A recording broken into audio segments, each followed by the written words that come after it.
नमस्कार दोस्तों। देश के कई घरों में उस दिन चूल्हे नहीं जले थे, बच्चे स्कूल नहीं गए थे, सबकी आंखों में आंसू थे।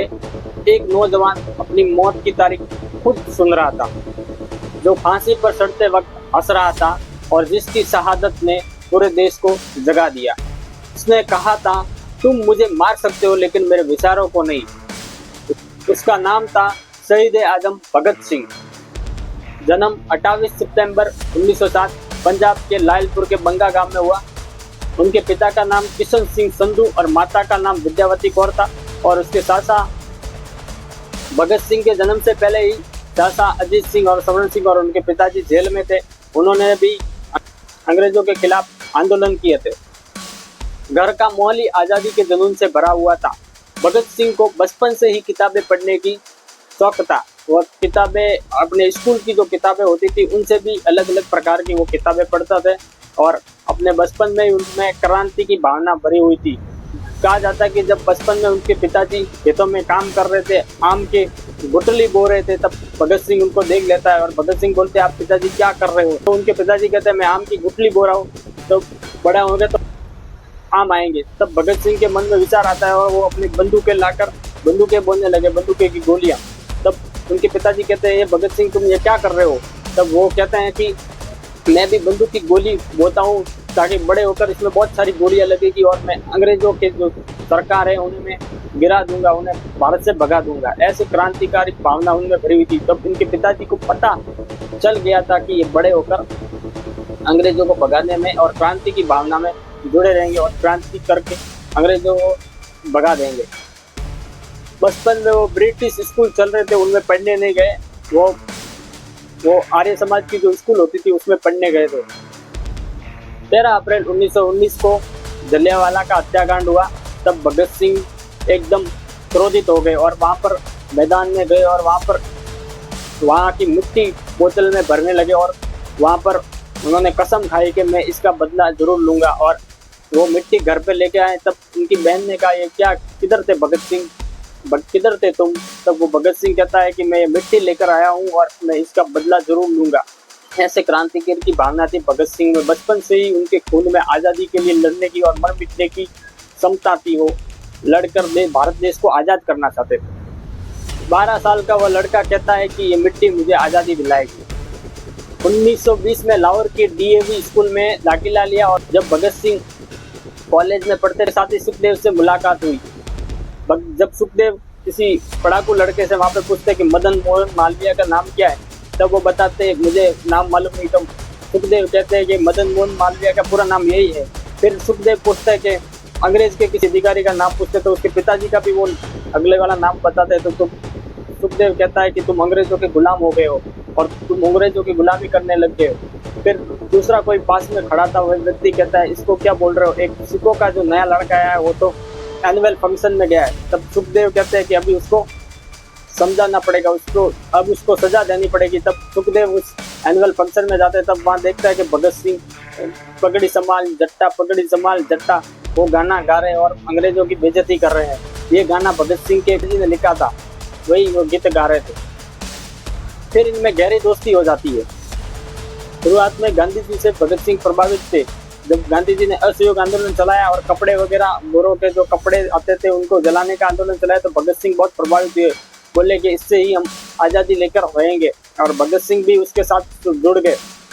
और गोरखपुर में लेकिन 1922 के चोरी कांड के बाद गांधी जी ने असहयोग आंदोलन वापस ले लिया। तब भगत सिंह बहुत दुखी हुए और उनके जो साथी थे वो भी दुखी हुए कि ये कैसा हो गया, अभी आज़ादी मिलने वाली थी। क्या हुआ कि जब गोरखपुर में कुछ सरदार जो है वहाँ पर एक कपड़े वगैरह जला रहे थे, तब वहाँ के जो महाराजा जमींदार थे उन्होंने उन पर गोलियां चलाने का आदेश दे दिया।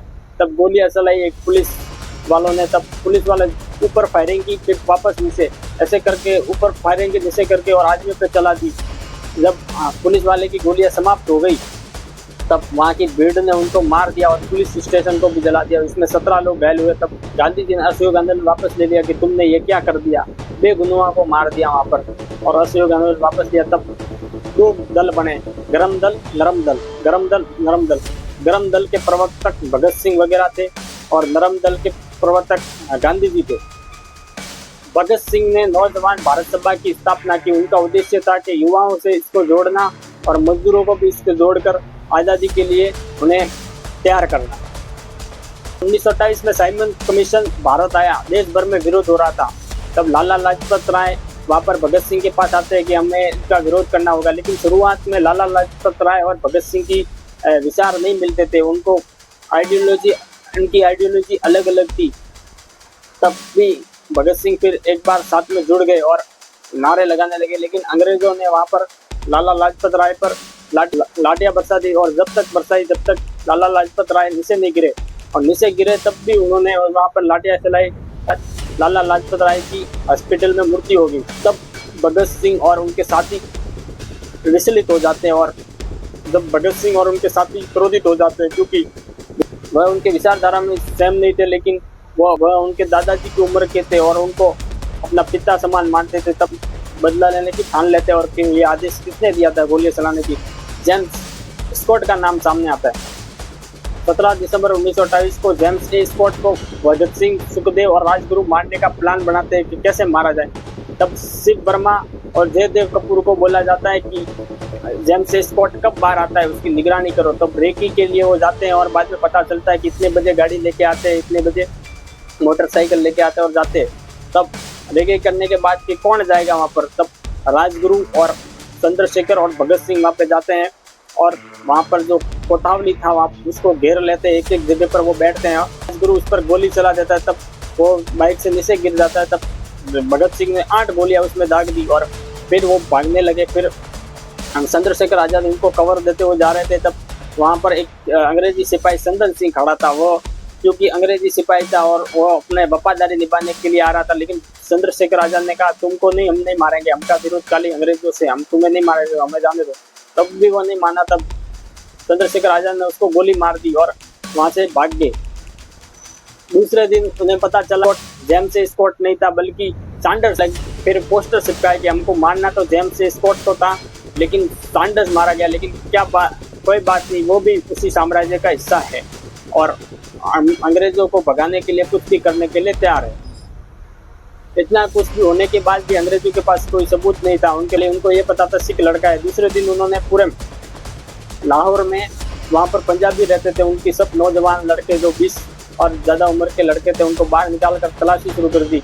लेकिन भगत सिंह वहाँ पर दुर्गा भाभी, वो भी स्वतंत्रता क्रांतिकारी थी, उनके पास गए, उनसे विनती की कि थोड़े दिन के लिए मुझे पत्नी बनने का अनुरोध किया तो वो बन जाती। और फिर राजगुरु और भगत सिंह और दुर्गा भाभी उनकी पत्नी बनकर लाहौर स्टेशन पर चले जाते हैं। लेकिन वहाँ पर अंग्रेजी अधिकारी उनका चेकिंग कर रहे थे। उनका कहना था वो किसी भी हिंदुस्तान को चेकिंग करके जाने दे रहे थे।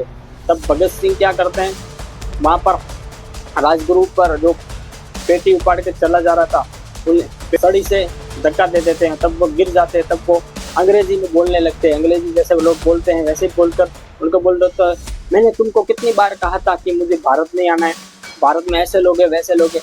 तब वहाँ पर जो भारतीय अधिकारी था अंग्रेजों का, उन्होंने कहा क्या हुआ साहब। तब वो उसको भी भगत सिंह जो है उनको भी कहते हैं कि दूर हो जाओ इंडियन। तो तब वो अधिकारी समझ जाता है कि अंग्रेज अधिकारी है जो बहुत भड़का हुआ, तो उसे बोलते साहब को जाने दो, साहब को जाने दो, और उनको जाने देता है। और वहाँ लाहौर से वो कलकत्ता चले जाते हैं। फिर भगत सिंह कहते हैं 4-5 अंग्रेजों को मारने से तो क्रांति मिलने वाली नहीं है। तब वो कहते हैं कि अब हमें कुछ बड़ा करना पड़ेगा। तब चंद्रशेखर आजाद कहते हैं कि क्या कर सकते हैं। तब भगत सिंह कहते हैं कि हमको धमाका करना होगा। तो चंद्रशेखर वगैरह सब साथी कहते हैं कि अभी तो बोल रहे थे हमें हथियारों से क्रांति नहीं लानी, और अभी ऐसे करो कि हमें ऐसा बम फोड़ेंगे, साइलेंट बम फोड़ेंगे, जिससे लो डेंसिटी बम फोड़ेंगे जिससे खाली धुआं होगा, उससे लोग मरेंगे नहीं। तब बोलते क्या करेंगे, फिर कहते कैसे करेंगे। तब बोलते हैं कि हम लोग असेंबली में जाके वहाँ पे बम फोड़ेंगे। तब बोलते कौन कौन जाएगा। तब भगत सिंह बोलते हैं कि मैं जाऊँगा। तब चंद्रशेखर अच्छे से आर के अध्यक्ष थे, तो वो बोलते तुम्हें नहीं जाने दूंगा भगत सिंह, अगर तुम चले गए तो इसका नेतृत्व कौन करेगा, फिर सुखदेव कर देगा। सुखदेव बोलता है कि मैं क्यों करूं। सुखदेव बोलता है मरने के लिए तुम जाओ और हमें इससे दूर रखो, क्यों ऐसे देशभक्ति हमारे खिलाफ ऐसे क्यों। भगत सिंह कहते हैं मेरे को इंग्लिश आती है, वहाँ पर खाली बम नहीं फोड़ना, उनको स्टेटमेंट भी देना पड़ेगा, वहाँ पर अखबार वाले वगैरह होंगे, तब उनको मालूम पड़ेगा कि हम अखबार से ही, जैसे कि महात्मा गांधी वगैरह कैसे करते हैं वैसे ही हमारे अखबारों से प्रचार होगा। तब वो राजगुरु बोलता है मैं चला जाऊंगा। मैं वो बोलते हैं कि तुम्हें इंग्लिश आती है? वो बोलते हैं मेरे को तो इंग्लिश नहीं आती, केवल मराठी ही आती है। सुखदेव बोलता है मुझे भी पंजाबी आती है, हिंदी भी छूटी फूटी आती है। तब फिर भगत सिंह, और भगत सिंह के साथ कौन जाएगा? वो फिर भगत सिंह सुनते कि बटुकेश्वर दत्त हमारे साथ आएंगे, पीके बंगाली बॉय केशवर दत्त हमारे साथ आएंगे। तब बटुकेश्वर दत्त और भगत सिंह असेंबली में बम फोड़ने चले जाते हैं। 8 अप्रैल 1929 को दिल्ली के सेंट्रल असेंबली में बम फोड़ देते हैं। बटुकेश्वर दत्त बम फेंकते हैं। उनका इरादा किसी को मारने का नहीं था, बल्कि बहरी और गूंगी सरकार को सावधान करने का था।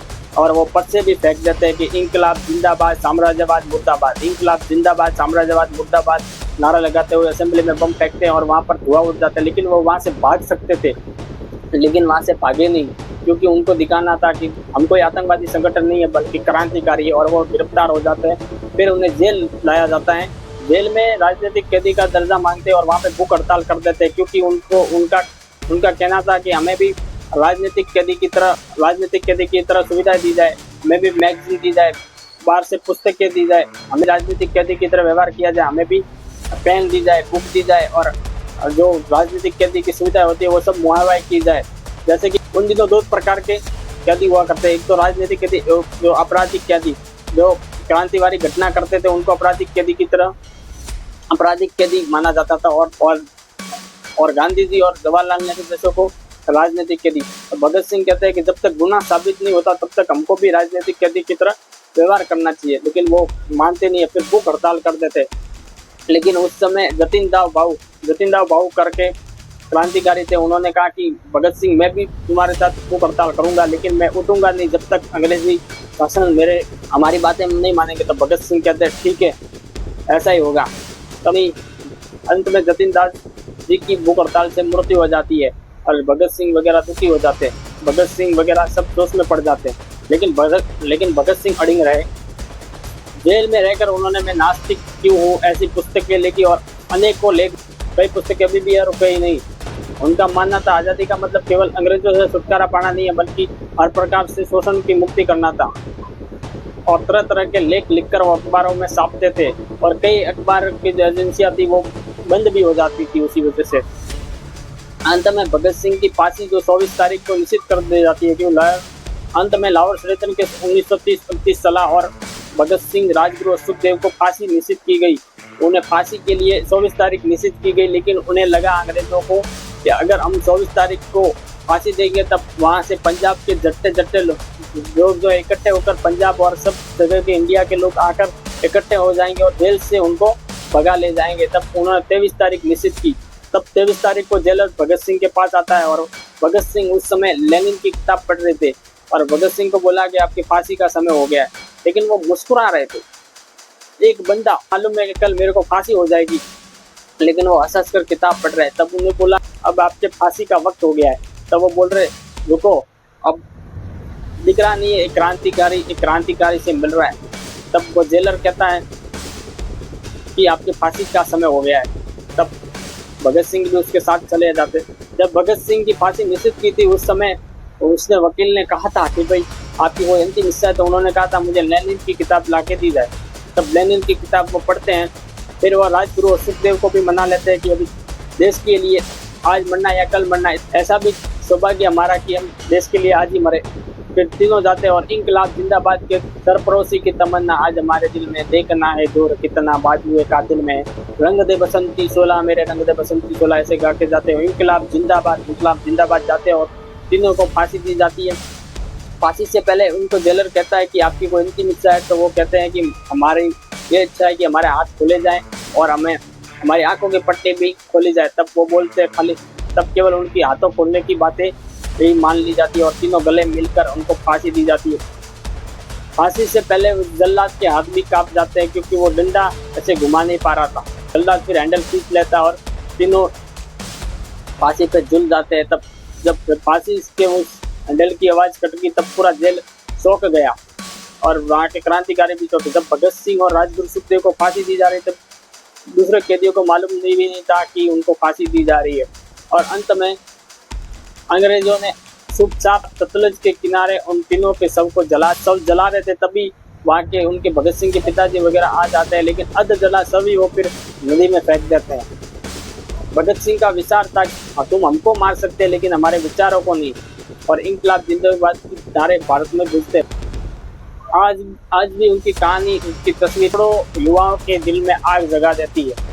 शहीद वो नहीं जो मरता है, शहीद वो है जो आने वाली पीढ़ियों को जगा देते हैं। भगत सिंह एक इतने जोश भरे व्यक्ति रहे होंगे जो उनको मालूम है कल फांसी होने वाली है, लेकिन भगत सिंह की फांसी के वक्त उनकी उम्र 23 साल 6 महीने थी और फांसी पर झूल गए।